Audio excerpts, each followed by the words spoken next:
इस ढंग की भाषा कभी हम लोग कोई अगर हॉस्टल में भी प्रयोग करता था तो चुपके से करता था ऐसे शब्दों का प्रयोग। क्या बात कर रहे हैं? क्योंकि इन बच्चों की क्या गलती, उन्होंने किससे सीखा है? ये कांग्रेस वाले 10-12 साल से तो गालियां ही बक रहे हैं ना। प्रधानमंत्री जी की मां को गाली देना, अभी बिहार के चुनाव में शुद्ध गाली दी गई और उसके बाद कोई कार्रवाई नहीं की गई। अच्छा, बच्चे यकीनन उनकी ओर से जो गाली दी गई है जितनी गंदी और भद्दी, हम उसको टीवी पर भी नहीं दिखा सकते। प्रधानमंत्री ने अगर बड़ा दिल दिखाते हुए माफ किया, भले उनकी माँ को गाली दी गई उन लोगों की ओर से गंदी गंदी, तो इसका तो वेलकम किया जाना चाहिए ना। यही है वो मैम साहब जिनके बारे में तुम बात कर रहे थे। हम जो गाली दे रहे थे उनका पक्ष नहीं ले रहे, लेकिन लाखों लोग गाली नहीं दे रहे, 2-4-10 लोग गाली दे रहे हैं। एक मछली तालाब को गंदा कर देती है, ये एक मछली के लिए पूरा देश बर्बाद नहीं कर पूरा देश बर्बाद नहीं, लेकिन गालीबाज बच्चों को सुधारना तो हमारा ही धर्म है, उनको सुधारना तो पड़ेगा, उनको ऐसे खुला सड़क पर नहीं छोड़ा जा सकता। शक्ल देखो कितनी भोली है, लेकिन अंदर से लोमड़ी है। चित्रा जी, जो बात आपने कही है, एक मछली पूरे तालाब को गंदा कर देती, एक गलत नेता ने पूरे देश को बर्बाद कर दिया। देश की सीमाएं बर्बाद, देश में महंगाई आ गई, अर्थव्यवस्था ध्वस्त हो गई, रोजगार है नहीं, शिक्षा को बेच दिया, मंदिर को लुटवा दिया। मुझे क्रेडिट नहीं चाहिए। जाति धर्म पर भाषण देने वाला आदमी, एक गलत नेता ने पूरे देश को बर्बाद कर दिया। बलात्कारियों के नाम पर चुप्पी, मंदिर के लूटने के नाम पर चुप्पी।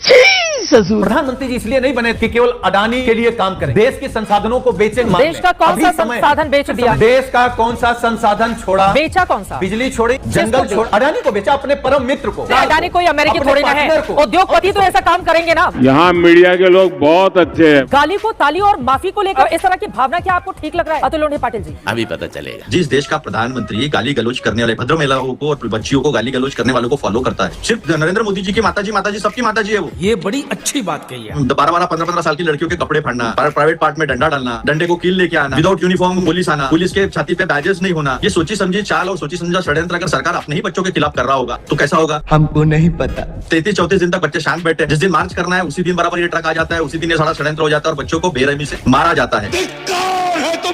जिस दिन इस देश के नए संसद का उद्घाटन था, क्या क्या बोला, भड़वे कटवे। तो क्या हुआ, उनका टिकट काट दिया गया ना? टिकट काटना वगैरह वो कोई बड़ी बात नहीं है। तो सजा तो इसी रूप में मिली। अरे चित्रा जी सुनिए ना, चित्रा जी किसको कहा था देश की विधवा, किसको कहा था जर्सी गाय? हमको कुछ नहीं पता। और क्या डांस गर्ल, बार गर्ल, ये इनके आईटी सेल से चलता है। सोनिया जी के लिए वो अमानी है क्या हमारी? लिए सबसे पहले इस देश के प्रधानमंत्री ने खुद सुधरना चाहिए। आग लगा दी, आग लगा दी, आग लगा दी। प्रधानमंत्री मोदी को भी सोचना चाहिए था 2014 से वो जिन अब्यूजर्स को, जिन ट्रोल्स को, जो महिलाओं के डीएम्स में और रिप्लाईज में बद्दी गालियां देते हैं, चित्रा जी आपकी आंखें फट जाएंगी और कान लाल हो जाएंगे अगर आप वो गालियां पढ़ लें। उनको फॉलो करते हैं तो क्या मैसेज देते हैं? तुम्हें शर्म है कुछ? संगीत रागी जी हमारे साथ बैठे हैं जो बीजेपी के सपोर्टर हैं, वो कैसी भाषा बोलते हैं महिलाओं के लिए? 2 कौड़ी की औरत। शर्म की बात। आपने ये गलत कहा कि रमेश भिदुड़ी जी की टिकट कट गई, ऐसा कुछ नहीं हुआ। उनको दिल्ली चुनाव लड़ाया गया था, वो हार गए थे। सीएम किसको बनाते हैं? रेखा गुप्ता। रेखा गुप्ता की भाषा देखी आपने अरविंद केजरीवाल जी के लिए? ऐसा बोला है कि अब तुम्हारी माँ की कोख में तुम्हें वापस भेज देंगे और गंदी गंदी गालियां निकाली है, माइक तोड़ती है वो हाउस में, उनको मुख्यमंत्री बना दिया। देश संकट में है। रिद्धिमा शर्मा करके एक लड़की है, सनातनी बोलती है अपने आप को, उसको बीजेपी कितना प्रमोट कर रही है आपको पता है? गांधी जी के लिए उसने क्या क्या बोला है? जब बार बार गाली देने वाले को हमारे प्रधानमंत्री प्रमोट कर रहे हैं, फॉलो कर रहे हैं, तो क्या सीखेगी यंगर जनरेशन?